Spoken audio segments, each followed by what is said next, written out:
Hey, sports dads, are you ready for the best combination of fatherhood and football talk? Well, let's go.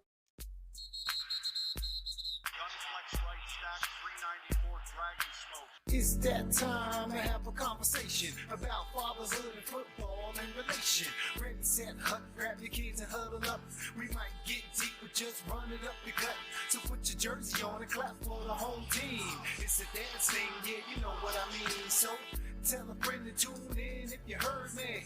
To the best show in town every Thursday. Fatherhood and football, it's a dance thing. Fatherhood and football, it's a dance thing. Fatherhood and football, it's a dance thing. Fatherhood and football.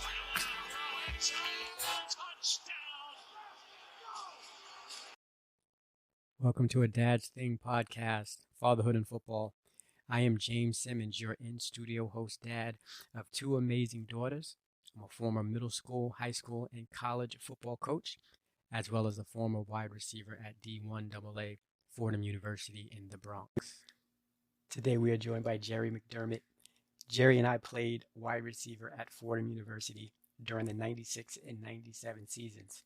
Today, Gerry and his wife Jane are raising their two sons, Rory and Finn, and one daughter, Catherine. Gerry, welcome to the show, bro. James, how are you? Thanks for having me, man. I really appreciate it. Man, it's been a while, and it's always good to catch up with, as I say, one of my little brothers, although you tower over me in stature. But it's good to see you, man. I got You made it up with speed, though.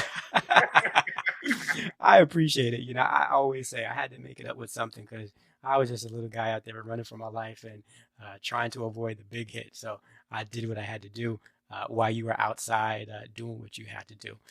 Yeah. Good to see you, man. How are you?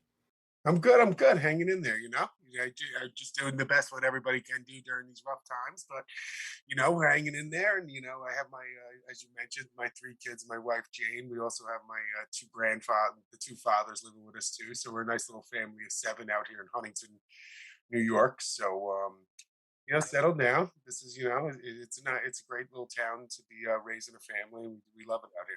Well, you're definitely closer to my part of town, and I say closer, it's still about an hour away, but Eastern Long Island, that's definitely a lot closer than where you were when we met back in our day at school. So nice, Yeah. nice. I'm glad you like it out there. Glad you like it out there.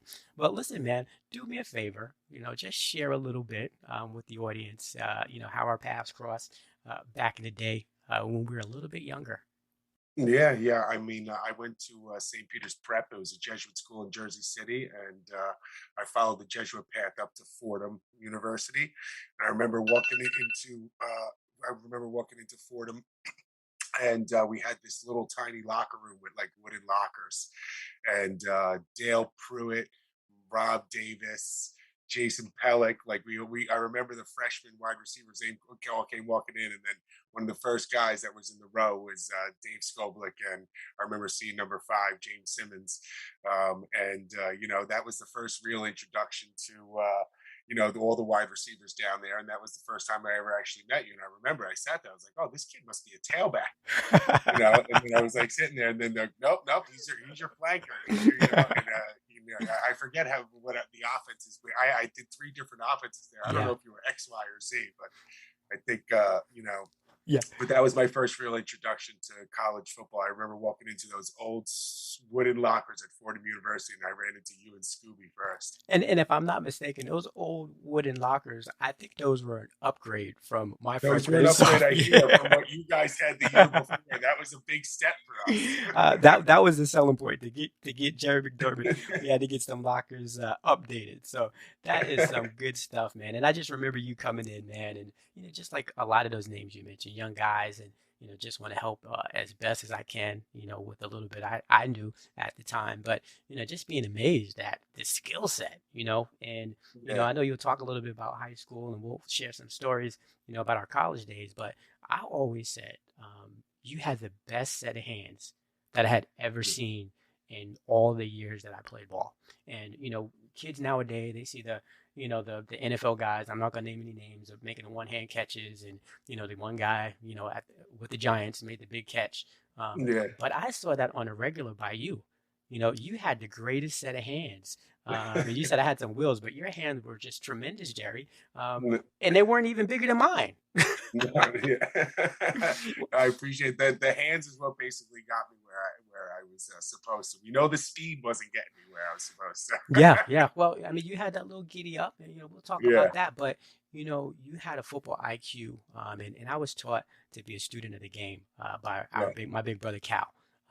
And the game is about inches and angles. Coach Yeah, Sapersky talked about angles, and you were always in the right spot at the right time, never breaking stride. And I mean, you had some long catches for touchdowns. yeah. Yeah, no, yeah, I know it was a funny thing. Like it's a hard thing to explain to people, but especially when even people who play the skill positions and the wide receiver positions, for some reason, I remember in my playing days when I'd go running out in a route and I'd be watching the defense shifting and the linebackers come out. I don't know, everything kind of was slowed down for me a little Yeah. bit. I was able to find holes in certain aspects and the flow of the game. It wasn't the actual speed flowing down, but just in my mind when I was running routes things kind of just I don't know what it was. It kind of came into focus at a little bit of a slower speed that I was able to like find little openings. And also like you guys were in tons of meetings with Pat Note and them. If we were ever supposed to run a 15-yard in route, I would have by the time they went into the 3-step drop, I wasn't at the 15 yards. I would have always cut it about 9. We had so much fun with that because you definitely took a couple of yards off the route. Yeah. And maybe that was the timing thing that you needed because it worked. And like I said, big play after big play. My 2 years with you, definitely appreciate seeing that.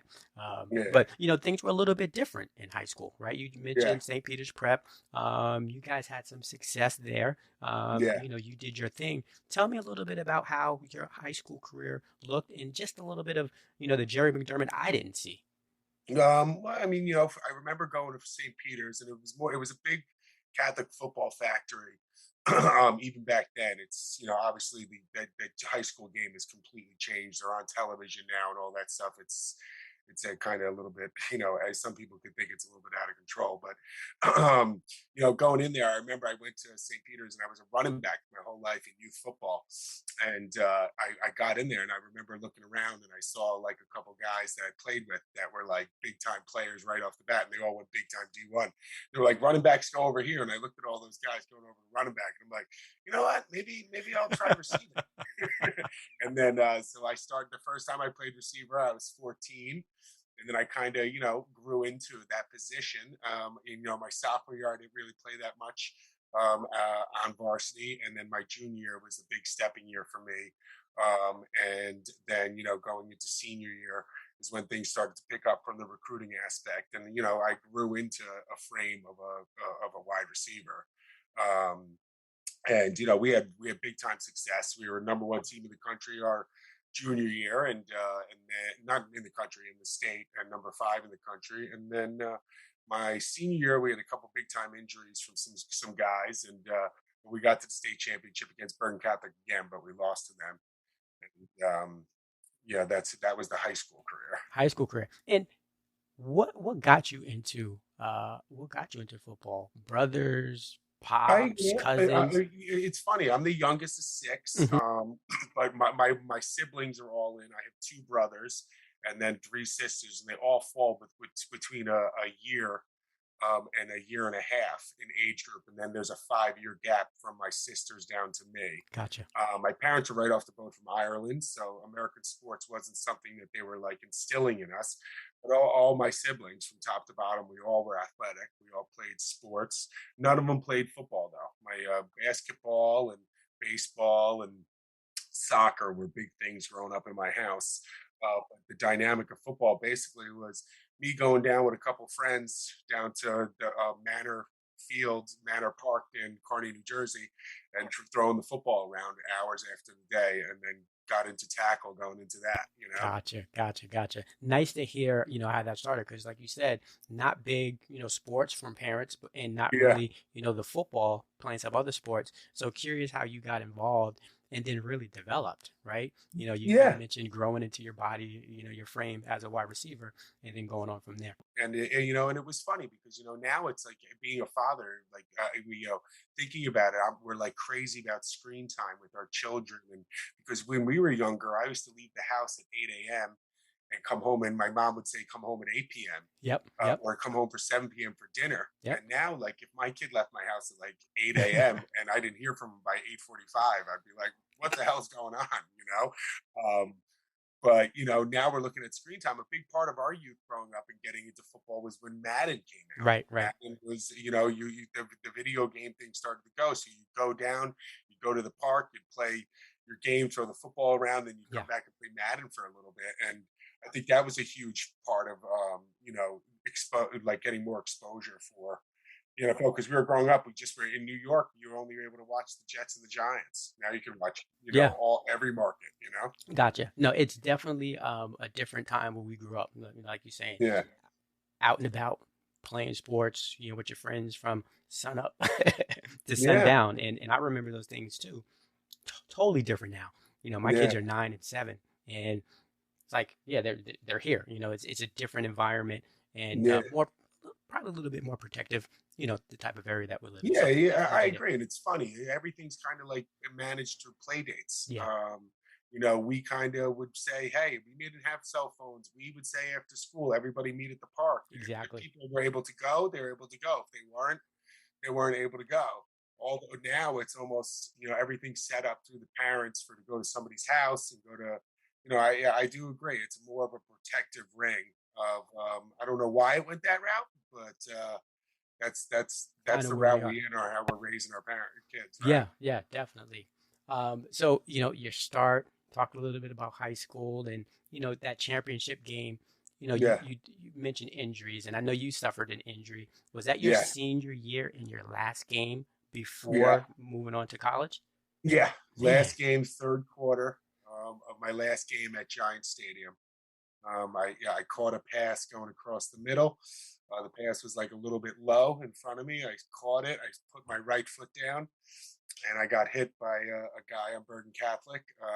And I did a complete somersault. And when I landed on my butt, my leg was kind of pointed to the a little bit off degree. So I kind of rolled over on my knees, and I got up and I took 2 steps, and I went down. And that was a big turning point in my life. I ended up tearing my ACL, PCL, MCL, and my meniscus.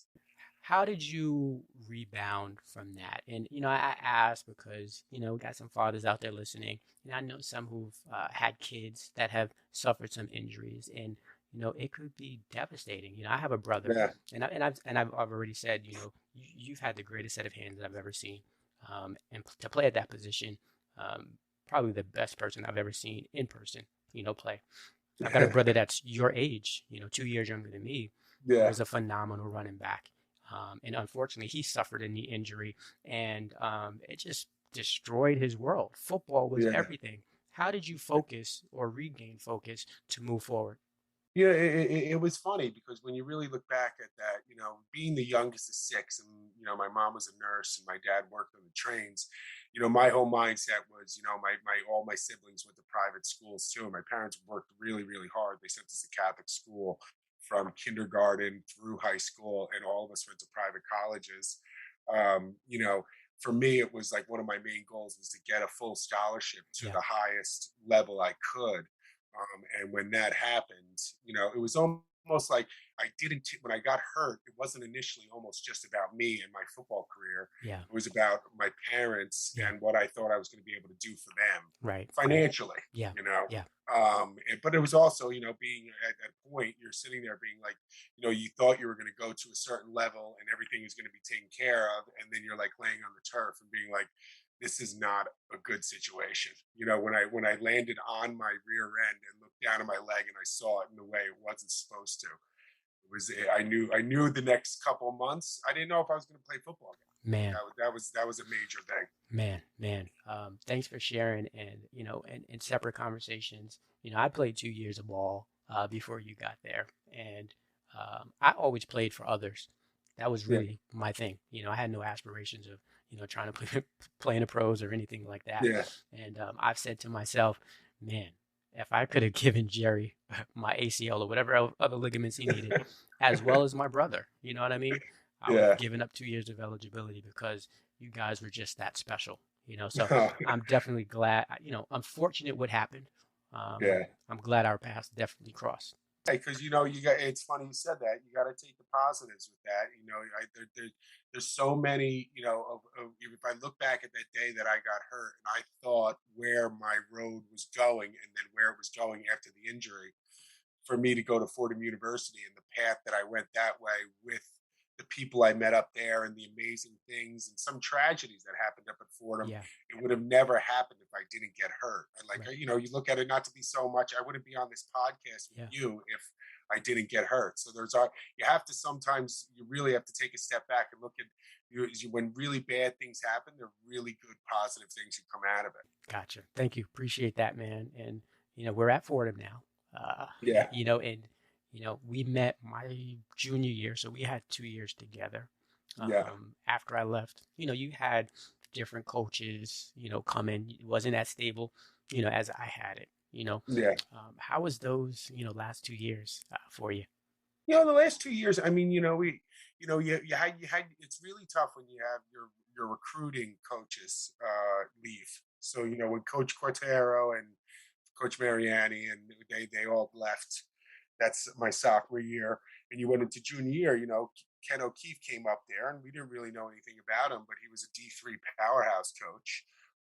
And he came in at my junior year, and that was my most successful year on the field personally, and it was our most successful year from a record standpoint. Our junior year, and then you can't really blame some of these guys, because the funny thing when you go from high school to college is that these guys have families and these coaches, and he got an opportunity to go coach out at the University of Iowa. So he did his 1 year at Fordham, and we had success, and I was really looking forward to him being coming in for my senior year. But he goes out to Iowa, and people were mad and people were angry, but you really can't be mad or angry at an opportunity like that, because if you look at it, a coach does the same thing as a player, same thing as a high school. You want to go to the biggest program you can. And it doesn't matter if you're a player, coach, or an athletic director. The main thing is to try to get to the top. Yeah, and we've seen a lot of that just this off season. It's not even the off season. Guys were leaving. Before the last game was over, we got new changes at Notre Dame, LSU, USC, and a lot of other places as well. So we see it. As a player, I'd definitely be hurt, disappointed if that was a guy who brought me in. So it's part of the business. I ask you this, because I had Dave on the show a couple of weeks ago, and he talked about your sophomore year, the Lehigh game, and he told me some stuff that I didn't even know, and had me rolling about the last play. And what he told you, give us that story from your perspective. That play, it really, it's probably, in the things that went on my junior and senior year, and when things started to, I started becoming more and more involved in the thing, those were more successful from a personal standpoint. But that moment, that last drive against Lehigh, there was a 4th and 10 in there too, and there was a 4th and 3, and it was just, with all the emotions of what happened the year before with Billy, with your guys' senior year, all the practices that we used to go into, I could never get out of a cut. I would catch every fade. They would throw the ball, and at the fade route, I would have no problem catching. But they would ask me to do a pressure out. It would take me like 4 seconds to get out of the out cut. So they would always throw the fade to me and do a out cut to Scooby on the right. So the first play on 3rd down, they did the out cut to Scooby, and it went incomplete. And then they came back, and they were like, "All right, we're gonna go to Jet. We're gonna come back and we're gonna do another out cut." And Medine looked at Scooby, and Scooby's said, "No, we're throwing the outcut to Gerry." And I looked at him, and I was like, the outcut's not my thing." And he was like, I'm a fade guy. And he's like, "The outcut's coming to you, and Billy's going to be with you." And then, the rest is not history, but the rest is kind of history. It was great. It was one of the greatest moments in my college career. And I think maybe, you can look back and, people still talk about it in the Fordham days. Man, back from that. We talk about that game. We talk about the play, and it's still whatever little bit of hair I have, in the back of my Yeah. neck, it makes it stand up, and Yeah. we had an opportunity to share a moment, after you made that play, and you Yeah. sat on the bench, came over, everybody hooting and hollering, and I didn't come up to you right immediately. I waited for that to die down because the emotion was just so intense. And I remember coming up to you, you sitting down, I'm standing up, and we're about the same height. And I just grabbed your hand and I started pounding your chest. And if my memory serves me right, I just said, "That's how you make a play. That's Yeah, how you make and a play." it's funny, I just got kind of, I got the chills you saying that because little things in your football career, in your life, that like when you get there's things that you won't really remember till someone reminds you. And we spoke before we got on here, and you told me that, and I remembered sitting there, and I was holding your hand, and I had a pink towel draped Yep. over my head because it was hot that day, and I was sitting there, and I held your hand, and you were like pounding me like this. And I do remember that. That's another fond memory of that thing, and then going into overtime. Yeah. And That that's a moment that will stick with me forever, and yeah, that was just my way of saying thank you. My teammate, you showed up and showed out. And what a lot of people don't know about that game, we started 2-0, right? yep, We lost 6 in a row. yeah, And we were, and this is what I'm thinking after I've, had a chance to be away from the game and think about it. We were so prepared for those first 2 games yeah, because of what it meant. And it took so much out of us. And I think yeah, once we got that win, it was kind of like, I can breathe now. And it was like yeah, the rest of the season almost was it just was a formality, and we yeah, were fortunate to win the last 3 games, but that took so much out of us, man. yeah. I mean, listen. In fairness, I was only a sophomore, and you guys were Yeah. seniors, and I know like the whole Billy aspect with him passing away. That was a huge part of you guys as Hmm. seniors. He was part of your recruiting class. Going through the 4 years. He was most definitely going to be a captain with you guys. And that I was a very small piece of that just because I kind of grew up with Billy, Yeah. but you guys had to carry that load of that legacy of trying to honor Billy that senior year for you guys. And I mean that was a big emotional burden for a lot of people. That was a big time tragedy to hit that university and that football team. And people still not to get emotional, people still haven't recovered from that really. I believe it. I believe it to the core of my being. And that's just how special he was. And Yeah, for us to be, uh, you know, 17, 18, 19-year-olds, just trying to figure out life, that's a big yeah, thing. and that sometimes when a tragedy like that happens, on the scale of it happening at homecoming and all this stuff, it's just it really it made kids grow up real quick. We Yeah. we we faced a big life test that day. But I'll remember that day, and we have some good Yeah, memories of your sophomore year and my senior year, and what I call the play. yeah, That's the play. yeah, So now, man, nowadays, we talked about your kids, your 2 boys, your daughter, and I saw online, I saw your oldest make this catch over his head, and I'm like, whoa. So what's football looking like in the McDermott house now? football it's a big time it's a big time aspect of our lives. It's a big commitment. It's also a big commitment from a family standpoint. Like my kids wanted to start playing tackle football when they were like 5. Like football Sundays at our house, where I feel terrible because I'm a diehard Jet fan, and so is my family, and I feel like I'm going to put them through a long couple of years of suffering. I feel you. I got my hand raised. Me too. But we're big time football Sundays. We try to go to a game or two a year. And then my kids wanted to start playing tackle, but my wife wanted to hold off a little bit because we can't be blind of how physical the game is. Right. And so they started to play tackle around 8 years old. Gotcha. And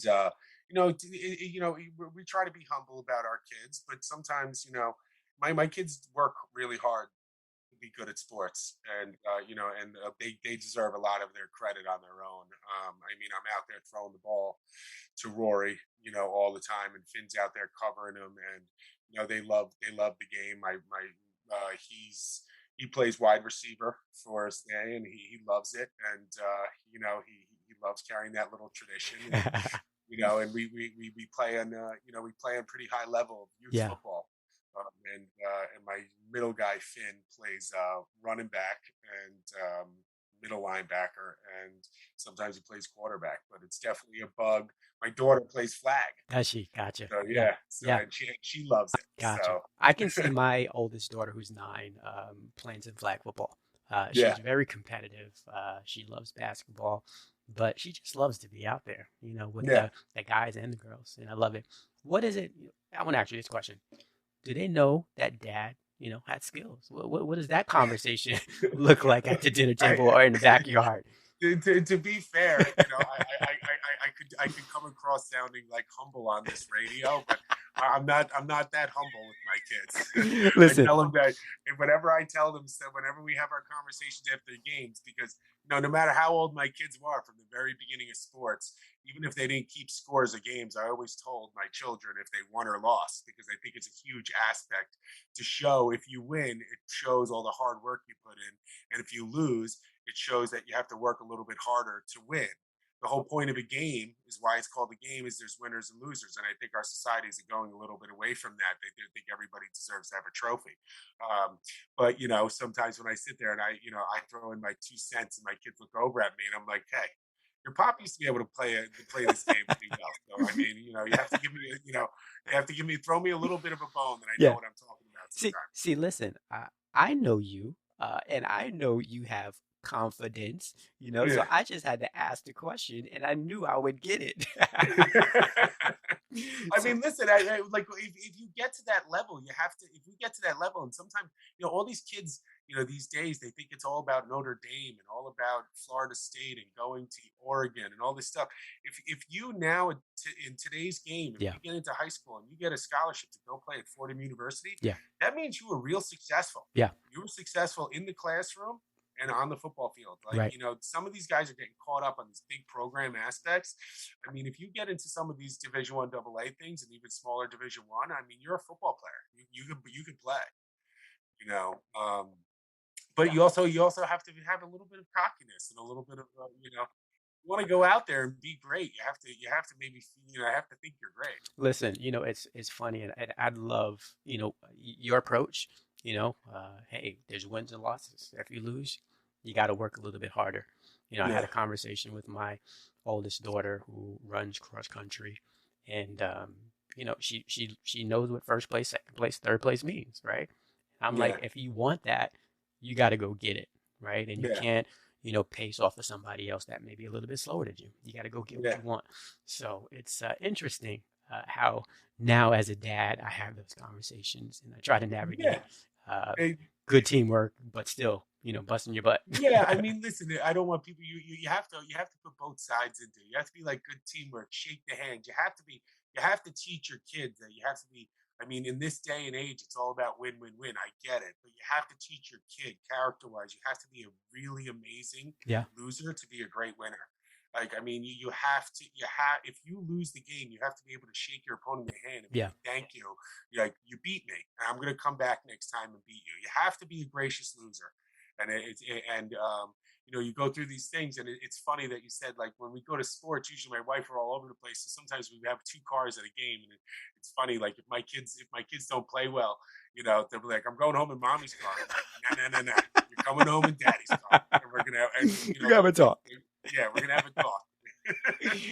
Now, do you coach any of your kids? Have you coached I them? I coached my daughter's flag football Okay, team. I coached my boys in flag, coaching them in tackle.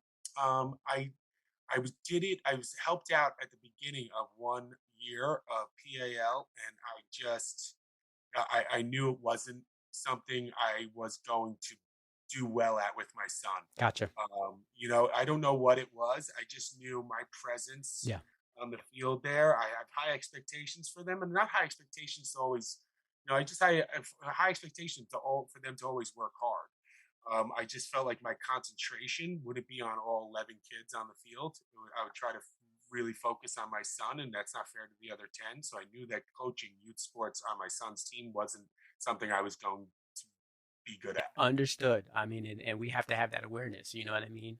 We want to be Yeah, there for our kids, and sometimes the best way is not to be on the sideline. yeah, Have those conversations afterwards. Let's work out in the backyard, weight room, whatever it may be. So let yeah, somebody else coach. Because yeah, at the end of the day, we still got to go home and be dad, right? yeah, yeah. The car ride home, it could be vicious sometimes. But once we get out of the car, we come in, and I'm like, make sure you don't tell your mother everything I said to you in the car. And that's what they're going to do. Listen, man, you played ball, high school, played college ball. You follow the game. What are some of the things that you've learned that you try to give to your kids today as they're on their athletic journeys? The funny thing is, there's I try to say to especially how they when they have an early success, I don't want them to get too complacent. There's always someone. Your kids, right now really depends on my wife is a college athlete too, and she's tall, and my kids are big, and a lot of their advantages right now in sports are their size. Gotcha. They are athletic. I don't want to even my daughter. She's a tall girl too, but size wins in youth sports, and there's someone's always going to catch up to you. Someone's always going to start working harder than you, and you can never really get complacent. I just always thought in football, it was so funny because it was one of the sports that when you got up there your freshman year, you were lucky to play freshman ball and maybe JV, and then your sophomore year, really that junior to senior year is when those sophomores came up as juniors, you were becoming seniors, that someone was coming to maybe take your position if you were Right. at our high school. If you Yeah. played 2 years of varsity, that's a big deal. If you played 3 years of varsity, you would probably go to Michigan or Notre Dame or something like that. But like I just think football gets a bad reputation, that it's just like, I don't think people really truly understand the X's and O's of football and the amount of work and the amount of studying that went into it. I People agree. always relate to like football players being like the yeah, Yeah. dumb jock like type of stuff. I don't think they understood the playbooks, and then off those playbooks, the audibles, and off and every sport has their intricacies to every little thing that makes it a dynamic sport. But football, definitely, I think from a standpoint of balancing, football, schoolwork, and just there was days that we would come out and walk into the cafeteria. People would be coming from baseball. Maybe the pitchers had ice packs in the thing, but I would have an ice pack on my knee. All of it, like the wear and tear on your body, and then we would have to go and watch everybody on Eddie's parade, and we would have to, go back and go to study. Well, I had to go to study hall. I was a mandatory study hall Hey, guy. I was there too, bro. So you weren't the only one. See, I think I may have started that whole thing. My freshman year, Dorian Henry and myself, we had to go to the football office and make sure we got our homework done. So Yeah, it, yeah. it worked out. I managed to be there for the whole 4 years and get the degree. So it worked out.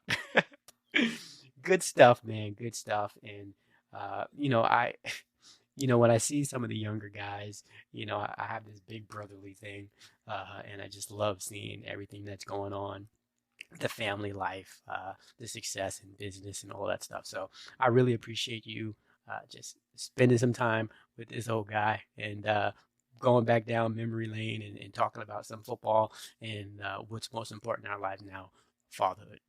Oh no, I appreciate it, James, and I listened to a couple of the podcasts going, and I know you reached out to me a couple months, and then there was a couple of times I was like, "Do I want to do this?" And I'm like hitting you up. I'm like, "I want to do this." You're like, "All right, let's do it." And then I'm like, and then I would sit there and I listen to another one. I'm like, you know what? I want to get on this. I want to do this. So I really appreciate it. I think it's an awesome thing you're doing, Thanks, man. and it's actually connecting a lot of our old Yeah. teammates are going on when you're putting this onto social media and people are listening to it, and you see these people commenting, and it's nice. I haven't heard from Kevin Fatur in a long time, so it was nice to hear his podcast. And this is it's a really nice, interesting, and awesome thing you're doing, man. And it's actually great to see you in person. Man, I appreciate you. I love you, Gerry. Fond memories of our time together. And hey, I know you got something going on pretty soon. So with football, so I want to wish you and the family all the best as you guys Thank you, man. get on the Thank you. road and try to get this last win, right? Yeah, yeah. I would hope so. I hope so. Hey, man, I really appreciate it. Thanks for being on the show, and I'll see you soon. All right, James. Take care. Always a pleasure. Thank you for joining this episode of Fatherhood in Football, a Dad's Thing production, where finding and embracing our roles in fatherhood is a journey and one that we do not have to do alone. Please join us next Thursday for our next episode and follow us on Instagram, YouTube, and Facebook at A Dad's Thing for all your fatherhood-related content. You can also find our podcast on Anchor, Spotify, Breaker, and Radio Public.